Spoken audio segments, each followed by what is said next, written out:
जागतिक महिला दिनानिमित्त अंबाई बहुउद्देशीय सेवाभावी संस्था अमरावतीच्या वतीने विविध क्षेत्रात कार्य करणाऱ्या स्त्री व पुरुष यांच्यासह त्यांच्या मातृशक्तींचा सन्मान व पुरस्कार वितरण सोहळ्याचं आयोजन 11 एप्रिल 2026 रोजी स्थानिक कांचन रिसॉर्ट, धर्मवीर छत्रपती संभाजी महाराज चौक, नवसारी, अमरावती येथे आयोजित करण्यात आलं होतं।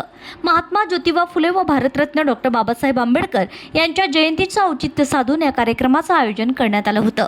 या पुरस्कार वितरण सोहळ्याला विशेष उपस्थिती अमरावतीच्या आमदार सौ सुलभाताई कुडके यांच्यासह कार्यक्रमाचे अध्यक्ष म्हणून प्राध्यापक डॉ. शंकर अंदानी, उद्घाटक म्हणून संजीवनी काळे, साहित्यिक वनिता इंगळे, दिव्यांगांची आई श्रीमती शोभाताई कंकाळे, दिलीप हरिभाऊ काळे, अमरावती विद्यापीठाचे अध्यासन केंद्र प्रमुख कांचन हरिदास पंत उल्ले, संचालिका कांचन रिसोर्ट वैभव निमकर, जगविख्यात व्याख्याते समाजसेविका अनुष्का बेलोरकर, डॉ. सारिका गायकी, प्रतिभाताई खापरे, ग्रामगीताचार्य गौतम मोरे, सत्याग्रह फोरम प्रदेश संघटक यांची प्रमुख उपस्थिती होती।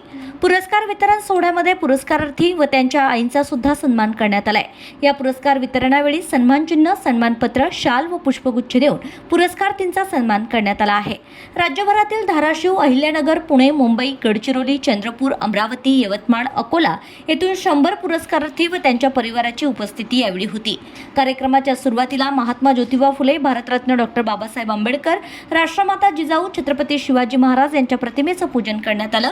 यावेळी कुमारी परिणिती मांडडे हिने गणेश वंदना, शिवतांडव नृत्याचं सादरीकरण केलं। सोबतच छत्रपती शिवाजी महाराजांचा पाळणा व आरतीची प्रस्तुती कुमारी वैदेही, वैशाली निलेश सुरोशे, कुमारी अक्षरा, संगीता ओमनाथ भुयटे यांनी केली।